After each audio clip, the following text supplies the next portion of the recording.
korizma po sebi, kao i sve što se tiče naše vjere, treba se aktualizirati, treba se ostvariti u našem konkretnom životu. Okolnosti i situacije u kojima mi živimo mijenjaju se iz godine u godinu, iz desetljeća u desetljeće i tako dalje. I sada ako mi se pitamo kako živjeti korizmu u današnje vrijeme, prvo se trebamo zapitati što korizma po sebi jest, da bismo onda nekako to primijenili na naš život kroz određene načine, određene metode. A budući da korizma po sebi jest jedno vrijeme koje je pokorničko, koje u sebi nosi temeljno obilježje koje je obraćenje, onda se mi možemo pitati kako živjeti to obraćenje. I zatim imamo 3 načina koja su baš istaknuta kroz korizmu, a to su molitva, post i djela milosrđa, milostinja.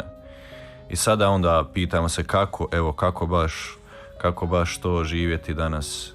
I mislim da ono što je važno je ono prvo što trebamo imati na umu, što vrijedi za svako vrijeme, da to ne bude tek na izvan.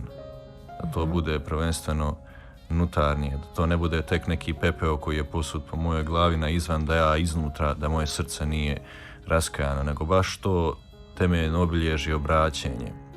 I mislim da ono što treba pratiti svaki čin u korizmi je to da ja dajem više prostora Bogu. Ne sad toliko opet i ti čini da budu to što ja činim, dobra djela i slično, ja sad nešto činim. To je prvo Isus kritizirao. Nego da bude ja dajem kroz molitvu, kroz post, kroz djela milosrđa, kroz sve to što je dobro, ja dajem prostora Bogu, ja dajem prostora bližnjemu. I svatko će naći određene načine.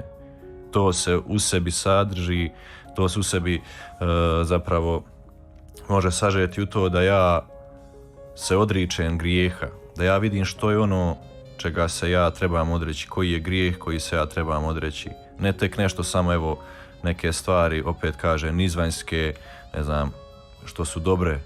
Dakle, neću ja sad, ne znam, neko je rekao, možemo se odreći, evo neću ja žvakati žvake, u redu je to.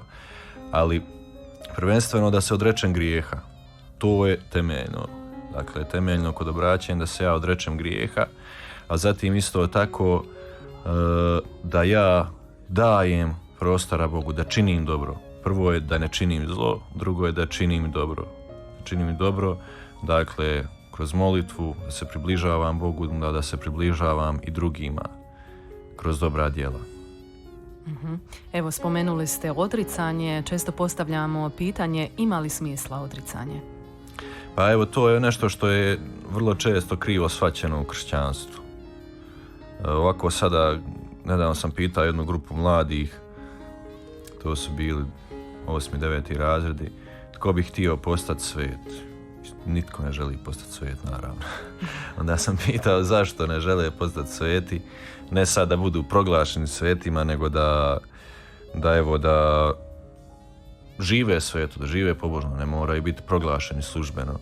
I onda je jedan dečko rekao, zato jer ja ne bi mogao činiti ono što sad činim, što želim činiti. I to je neko krivo shvaćanje koje mi imamo vrlo često, da Bog nama nešto oduzima i da ako ja krenem Božjim putem, ono prvo što vidim je ja se nečega moram odreći. Tako i kad se promatra duhovni poziv i slično. Ali prvenstveno u životu nije odricanje, nego odabiranje onoga što ja želim, za čim ja idem. I to još više, dakle, u odnosu s Bogom. Nije meni na prvom mjestu evo čega se ja odričem, nego što ja izabirem, za kim ja idem, tko je moj život. Ja idem za životom. Dakle, to je sada isto ako neko želi ostati živ, recimo ako je bolestan. Njemu je stalo do života. To sad što on treba učiniti, učinit će sve, odreći se svega samo da ostane živ. Tako isto ovdje, ili pitanje, to je pitanje ljubavi. Dakle, kad netko nekoga ljubi, njemu je važno da on ljubi tu osobu, evo, ili ima neku ideju, recimo, koju ostvaruje, ili nešto dobro koje čini. To je ono u što se on ulaže. A ovo ostalo, ako on vidi da su prepreke, to sklanjam, toga se odričem. Jel? Tako da sad odricanje trebamo prvenstveno gledati na taj način, kroz tu perspektivu. Onda ono dobiva pravo svjetlo onako kako ono jest u našoj vjeri.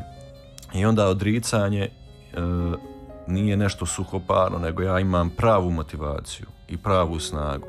Ja znam da kroz odricanje želim se približiti Bogu.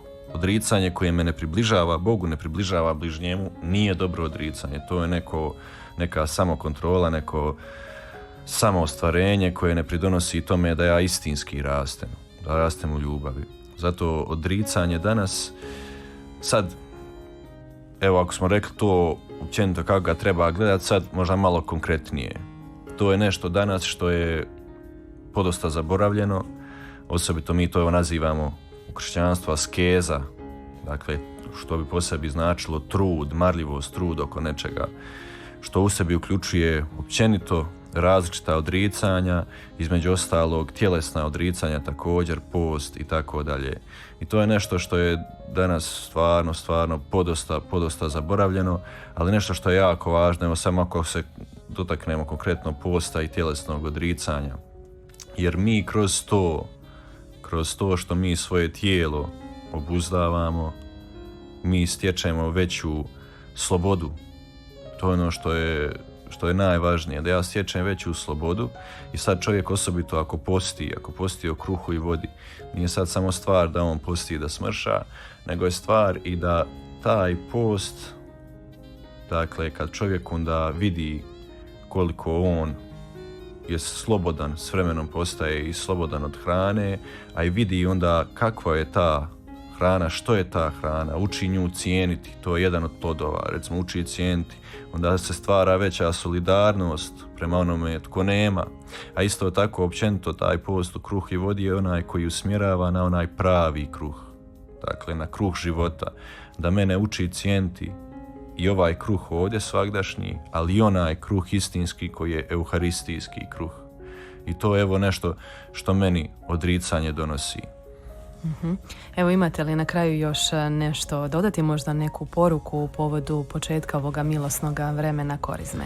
Pa evo Papa je imao svoju korizmenu poruku kao što ima svake godine. Ja bih samo izdvojio jednu njegovu poruku unutar te poruke ili jedan njegov naglasak, što ja mislim da je općenito osobito za ova jača vremena došašća, korizme i tako dalje, nešto što je jako korisno i jako, mislim, potrebno da bi se ta vremena doživjela, a to je Božja riječ, odnosno čitanje Božje riječi.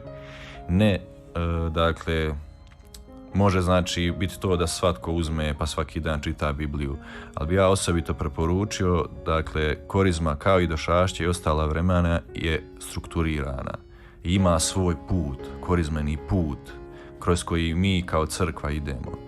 I sada pratiti taj put sa cijelom crkvom, to bi značilo čitati svakodnevna čitanja. Iako možda nisam svaki dan na misi, ali uzeti ta čitanja koja su pomno složena i odabrana i na taj način ići kroz korizmu. Razmatrati tu Božju riječ, evo što mi Bog poručuje, gdje me Bog vodi. Mislim da je to u molitvi razmatrati Božju riječ kroz korizmu, mislim da je evo to nešto temeljno i možda najbolje za početak što vjernik može učiniti.